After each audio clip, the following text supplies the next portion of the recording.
During my meditation this morning, I had a thought that came to mind.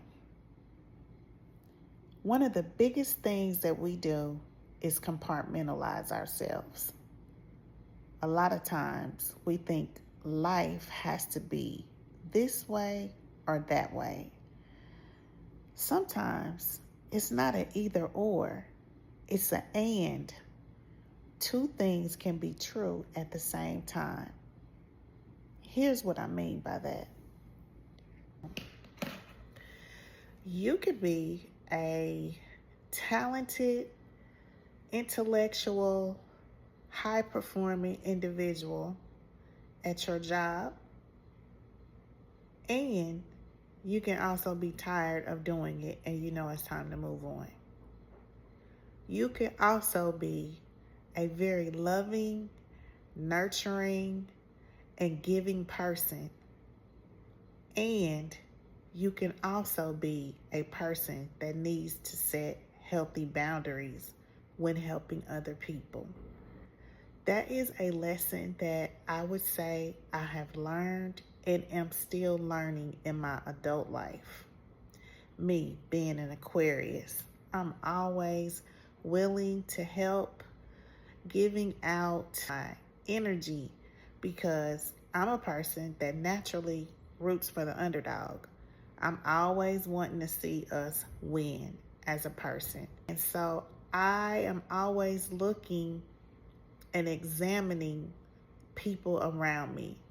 So I could listen to what a person has to say, especially being a coach, and I can hear the frustration, I can hear the pain, and I can identify some patterns in that person's story.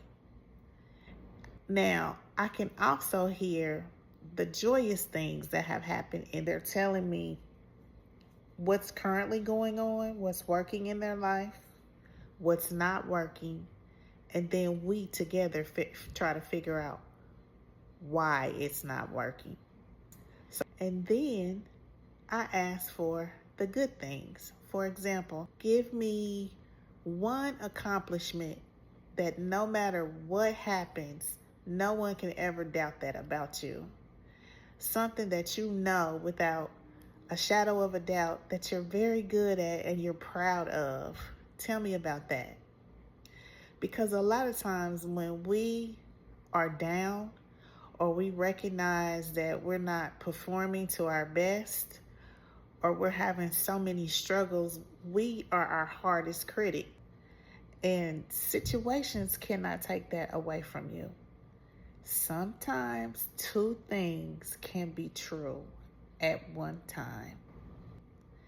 If you're in a season in your life where you're doubtful or you're recognizing that this no longer works for you, whether that's a relationship, whether that's a job, whether that's your environment where you live, whatever it is, always glean from the lessons that you've learned. Be grateful for the good things that it has brought you up until this point, and know that it's okay for you to move on, for you to want more, for you to evolve as a person. Two things can be true at one time, and it's not always a either or. Sometimes it's an and. Keep that in mind. So my question to you is, what are some things in your life that you realize are good or were good at one point, and now you realize that you need something else?